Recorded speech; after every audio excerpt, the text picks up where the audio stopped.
इस वीडियो में हम देखेंगे थ्री डायमेंशनल स्पेस में स्ट्रेट लाइन की वेक्टर इक्वेशन कैसे निकालते हैं। लाइन की वेक्टर इक्वेशन निकालने के लिए हमें दो वस्तुएं चाहिए। लाइन पर एक कोई भी पॉइंट के कोऑर्डिनेट्स और एक वेक्टर जो लाइन को पैरेलल है। वेक्टर कंपोनेंट फॉर्म में होना चाहिए, मतलब आई, जे और के टर्म्स में। तो सपोज हमें एक स्ट्रेट लाइन दिया है L और उस पर एक पॉइंट है जिसके कोऑर्डिनेट्स है 1,1,0। इस पॉइंट को हम P नाम देते हैं। सपोज 2i-1j प्लस 1 के लाइन L के पैरेलल वेक्टर है, उसे मैं नाम देता हूँ D, क्योंकि लाइन के पैरेलल वेक्टर को लाइन का डायरेक्शनल वेक्टर कहा जाता है। सॉल्यूशन में सबसे पहले हम लाइन पर एक आर्बिट्रेरी पॉइंट डिफाइन करेंगे जिसके कोऑर्डिनेट्स हैं 3 वेरिएबल्स x, y, z। ये आर्बिट्रेरी पॉइंट है, मतलब ये लाइन पर कहाँ पे भी हो सकता है। इसको Q नाम देते हैं। अभी लाइन पर गिवन पॉइंट और आर्बिट्रेरी पॉइंट के बीच में एक वेक्टर डिफाइन करते हैं, P से Q तक या Q से P तक, दोनों में से कोई भी चलेगा। हमने PQ वेक्टर डिफाइन किया है। यह वेक्टर लाइन पर है, मतलब वेक्टर D की तरह ये भी लाइन को पैरेलल है और वेक्टर D को भी पैरेलल है।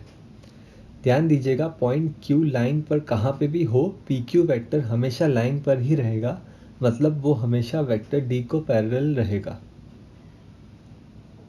अभी PQ वेक्टर को कंपोनेंट फॉर्म में लिखने के लिए हम वेक्टर एरो के हेड के कोऑर्डिनेट्स में से टेल के कोऑर्डिनेट्स सब्सट्रैक्ट करेंगे। x-1i plus y-1j plus z-0k। इसे हम पोजीशन वेक्टर्स के द्वारा भी निकाल सकते हैं। सपोज हमारा ओरिजिन O यहाँ पे है। ओरिजिन O से पॉइंट P तक का वेक्टर पॉइंट P का पोजीशन वेक्टर है 1i plus 1j plus 0k, और ओरिजिन O से पॉइंट Q तक का वेक्टर पॉइंट Q का पोजीशन वेक्टर है xi plus yj plus zk। इन पोजीशन वेक्टर्स को मैं स्मॉल p और स्मॉल q लेटर्स से डिनोट करता हूँ। अभी triangle law of vector addition apply करेंगे। Small p vector plus pq vector is equal to small q vector. तो pq वेक्टर बराबर होगा small q vector minus small p vector, जो हमें वैल्यू सब्सटीट्यूट करने के बाद यही देगा x-1i plus y-1j plus z-0k। तो basically triangle law of vector addition apply करना मतलब वेक्टर के हेड के कोऑर्डिनेट्स में से वेक्टर के टेल के कोऑर्डिनेट्स को सब्सट्रैक्ट करना। आप इसे कैसे भी अप्रोच कर सकते हैं। आगे बढ़ते हैं। अभी PQ और D वेक्टर्स पैरेलल हैं। आपने वेक्टर्स में पढ़ा होगा कि पैरेलल वेक्टर्स एक दूसरे के स्केलर मल्टीपल्स होते हैं, मतलब एक ऐसा रियल नंबर अल्फा एग्जिस्ट करता है सच दैट कि अगर हम D वेक्टर के तीनों कंपोनेंट्स को अल्फा से मल्टीप्लाई करते हैं तो हमें PQ वेक्टर के कंपोनेंट्स मिलेंगे। या तो हम PQ वेक्टर के तीनों कंपोनेंट्स को 1 ओवर अल्फा से मल्टीप्लाई करेंगे तो हमें D वेक्टर के कंपोनेंट्स मिलेंगे। ये अल्फा और 1 ओवर अल्फा को हम स्केलर मल्टीपल्स कहते हैं। वेक्टर के तीनों कंपोनेंट्स को अल्फा या 1 ओवर अल्फा से मल्टीप्लाई करना मतलब हम वेक्टर एरो को अल्फा या 1 ओवर अल्फा फैक्टर से बड़ा या छोटा कर रहे हैं। तो सपोज वेक्टर D के हर एक कंपोनेंट को 2 से मल्टीप्लाई करना मतलब वेक्टर D की साइज़ को डबल करना है। और अगर -3 से हर एक कंपोनेंट्स को मल्टीप्लाई कर रहे हैं तो हम वेक्टर D की साइज़ को तो तिगुना कर ही रहे हैं, और उसकी डायरेक्शन को भी रिवर्स कर रहे हैं, क्योंकि यहाँ पे scalar multiple alpha negative value है।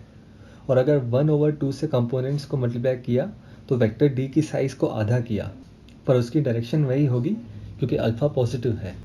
अभी यह इक्वेशन क्या इम्प्लाई कर रही है? जैसा कि मैंने पहले भी कहा, Q लाइन पर कहाँ पे भी हो, PQ वेक्टर हमेशा D वेक्टर को पैरेलल है, और क्योंकि ये वेक्टर्स हमेशा पैरेलल है, हम D वेक्टर की साइज़ को अल्फा से एडजस्ट कर सकते हैं such that alpha D PQ के बराबर है, पॉइंट Q भले कहाँ पे भी हो लाइन पर। लाइन पर हर एक point Q, x, y, z के लिए ऐसा एक अल्फा एग्जिस्ट करता है, और कन्वर्सली कोई भी रियल नंबर अल्फा के लिए एक Q, x, y, z point exist करता है लाइन पर, जैसे कि PQ vector alpha D vector के बराबर है। ये लाइन की वेक्टर इक्वेशन है। तो सपोज हमें चेक करना है कि पॉइंट Q 1, 2, 5 लाइन L पर है या नहीं। अज्यूम करते हैं कि यह लाइन L पर है, मतलब PQ D के पैरेलल है, अर्थात एक ऐसा नंबर अल्फा एग्जिस्ट करता है सच दैट कि PQ vector is equal to alpha D vector. हम x, y, z के स्थान पर इस पॉइंट के कोऑर्डिनेट सब्स्टिट्यूट करते हैं तो हमें PQ वेक्टर बराबर मिलेगा 0i plus 1j plus 5k। Left hand side में x कंपोनेंट है 0, तो राइट हैंड साइड में भी x कंपोनेंट 0 होगा, और वो तभी 0 होगा जब अल्फ़ा 0 है। पर अगर अल्फ़ा 0 है तो ये y और z कंपोनेंट्स भी 0 होंगे राइट हैंड साइड में, पर लेफ्ट हैंड साइड में ये नॉन ज़ीरो हैं। तो इससे सीधा सीधा कंक्लूड होता है कि ऐसा कोई अल्फ़ा एग्जिस्ट नहीं करता सच दैट कि ये इक्वेशन सेटिस्फाई हो। मतलब P Q vector D vector के पैरेलल नहीं है, मतलब पॉइंट क्यू लाइन पर नहीं है। हमारा एजम्पशन रॉन्ग था। अगले वीडियो में हम एक दूसरा सरल मेथड देखेंगे लाइंस की इक्वेशन निकालने का। इस वीडियो को देखने के लिए धन्यवाद।